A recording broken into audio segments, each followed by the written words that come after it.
O apresentador Mário está usando blusa preta de zíper, aparência oriental, cabelos curtos com óculos, barba rente por fazer. Atrás o logotipo do canal composto de um desenho de silhueta de um cadeirante com partes geométricas entrelaçadas como tonalidades escuras, avermelhadas, amareladas e alaranjadas.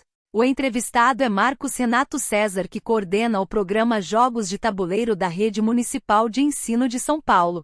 O senhor Marcos está usando um fone de ouvido com microfone, veste uma blusa azul com zíper, cabelo penteado, rosto ovalar, com barba e bigode aparados, aparentando ser da etnia ítalo-brasileira entre 30 para 40 anos, ao fundo janelas abertas, em uma sala de escritório bem iluminada. Estamos numa época mais branda da pandemia, mas quando surgiu ela, houve uma drástica paralisação de tudo. Foi isso também na educação? A pandemia foi algo muito novo, né? Chegou do dia para a noite para a gente, né? A gente trabalhou aqui numa sexta-feira, e aí planejando coisas já para outra semana, e de repente veio uma ordem e falou, a partir de segunda todo mundo em casa, não tem mais nada, e a gente, mas a gente tinha uma reunião, não, é pandemia, acabou. Inclusive uma decisão acertadíssima do governo, né, porque perdemos aí milhares de pessoas nesse período e poderia ter sido muito pior.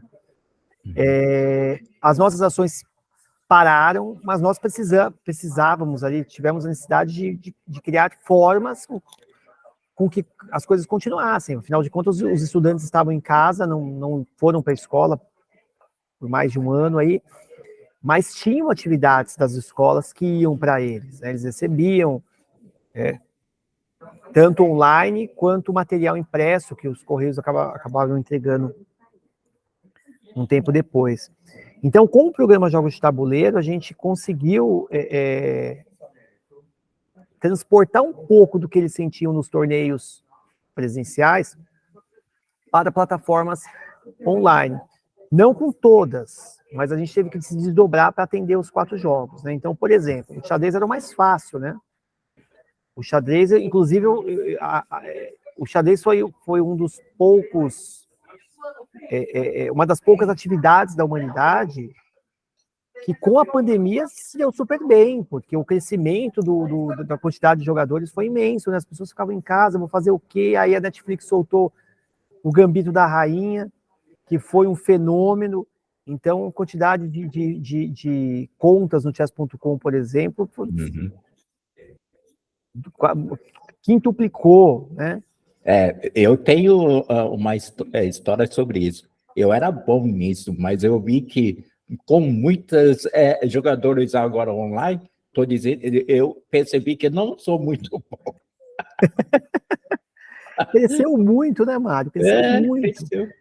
E aí a prefeitura não podia deixar passar, né? Então, o que a gente fez? Festivais cancelados, aulas canceladas, nós criamos um circuito de xadrez online, pela plataforma chess.com, que eu acabei de citar. Então, a gente fez um manualzinho, mandamos para todos os estudantes, ensinando eles a criarem a conta gratuita lá no site, a acessar os nossos torneios, entrar no nosso clube, né? A gente fez um clube da SNE lá, que tem mais de 1.000 alunos, e começamos a fazer torneios mensais pelo chess.com. Deu super certo no pandêmico. O Go também a gente conseguiu achar uma plataforma boa para isso, que é o OGS. É a única plataforma de Go na língua portuguesa, que dava para usar com os alunos. Ele permite também a gente fazer festival, né? Agora, o jogo da onça e o Mancala foram mais difíceis, porque não existe uma plataforma que faça a organização de torneio de jogo da onça e que faça a organização de torneio de Mancala. Eu até encontrei 2 sites europeus, um site polonês e um site alemão, que organizavam torneios de Mancala, mas era uma outra variação, não é o Mancala que a gente trabalha, então não dava para utilizar. Então, o que a gente fez com o Mancala e o Jogo da Onça? A gente criou atividade diferenciada, então teve o concurso de Jogo da Onça, por exemplo. As crianças tinham que, lá na casa delas, produzir os tabuleiros dela, criar os tabuleiros com o que ela tivesse em casa, criar as peças, Aí eles postavam, batiam uma foto, postavam na rede social, marcava a hashtag da prefeitura, né? E depois eu mandei medalha para todo mundo que participou. Era um barato, Mário. Você precisava ver a criatividade que as crianças tinham para construir os seus tabuleiros, né? E com o Mancala foi a mesma coisa. Então a gente teve que se reinventar. Foi uma situação em que houve um retrocesso por causa da pandemia? Ou você acha que parou, mas não se retrocedeu? Não, teve retrocesso, sim. Retrocesso, quando a gente fala em retrocesso, é difícil, porque eu teria que listar para você o que teve retrocesso. É porque teve avanço em algumas áreas, né? Não posso negar. A própria questão digital dos alunos, que antes era limitada aos celulares, eles começaram a aprender a mexer melhor em algumas ferramentas online, começaram a mexer mais no Word, no Excel, pacotes Office aí, né? Em outros programas, aprenderam a fazer pesquisas melhores. Então, nisso, inegavelmente, teve uma melhora. Mas, no âmbito geral, foi um retrocesso, sim.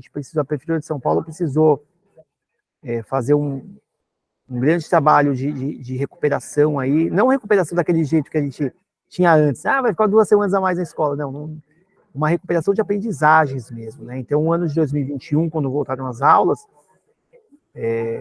foi um ano que não pôde seguir o currículo tal qual ele estava planejado. Então, o estudante que estava no 3º ano em 2019, em 2020, que não teve aula, ele estava no 4º, em 2021, quando ele estava no 5º, ou seja, ele saiu da escola do 3º ano, quando ele voltou, ele estava no 5º. E muitos deles não tiveram conteúdo no ano de 2020, principalmente, porque os livros iam, as provas eram online, a gente não sabe como que eles faziam para estudar em casa, né? A gente acha que poucos, de fato, estudaram, poucos, de fato, foram atrás. Então, 2021, 2022 foram anos aí de uma recuperação de aprendizagem aqui na cidade. 2023 já é um ano um pouco mais normal, tá? Estamos seguindo o currículo, assim, da forma planejada, de uma forma mais sistêmica, né? São desafios, novos desafios, né? Nós temos que ter sempre esses desafios. Nos motiva, né, a sermos melhores com esses Exatamente. Tem muitas outras coisas que eu queria discutir com você, trocar ideias, mas é um tempo que para você necessita de preparo. Então, se caso houver a possibilidade sua, numa outra oportunidade, conversaremos sobre a educação. Pode ser?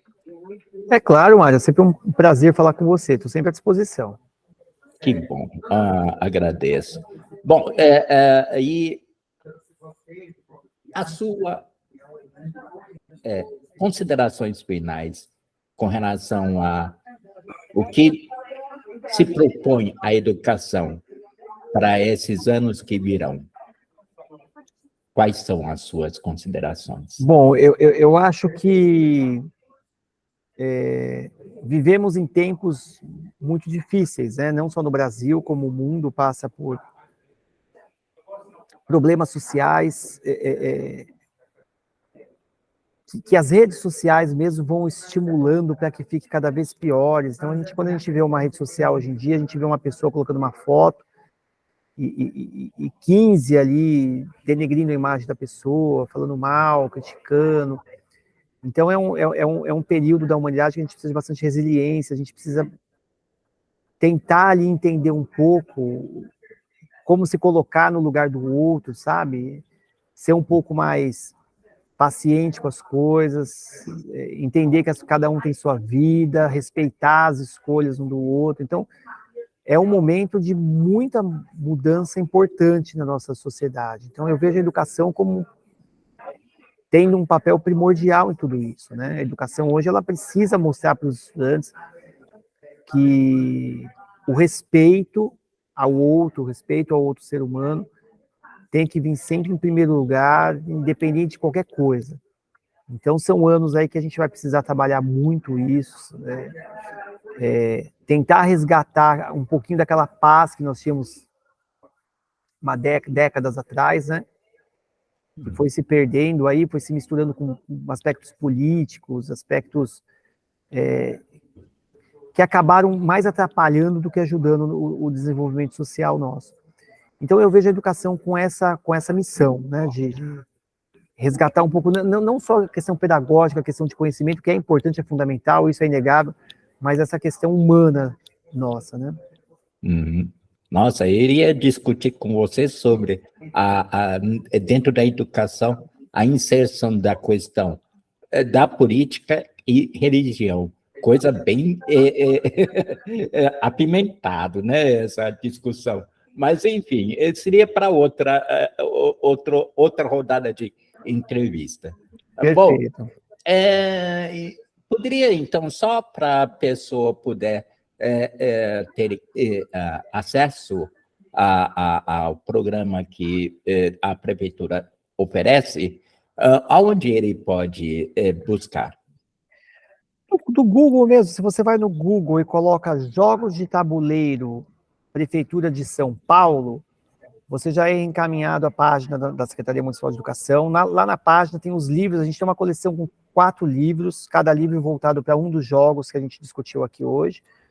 São livros que estão em PDF, vocês podem baixar gratuitamente, podem utilizar para conhecimento pessoal, ou os professores que assistirem o seu canal, Mário, podem utilizar para as aulas em suas escolas, suas disciplinas e tudo mais. Os livros estão lá, a história do programa está lá também.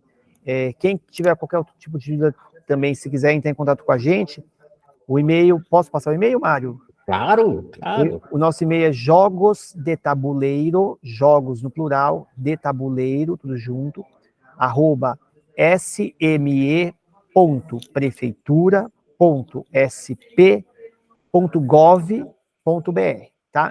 Vocês podem entrar em contato por esse e-mail e estamos sempre à disposição aqui de vocês. Eu vou querer que você depois passe por escrito isso, para eu colocar na descrição do vídeo, tudo bem? Perfeito, Mário. Beleza. Marcos, obrigado pela disposição. Foi bom revê-lo, certo? E vai ter uma outra rodada de entrevista. Pode se preparar aí. Tá bom, Mário. Muito obrigado. Prazer é todo meu. Prazer, meu. Tchau, tchau. Até mais. Tchau. Se você gostou desse vídeo, deixe o seu like, inscreva-se no canal, aperte no sininho para receber novos vídeos e compartilhe com seus amigos.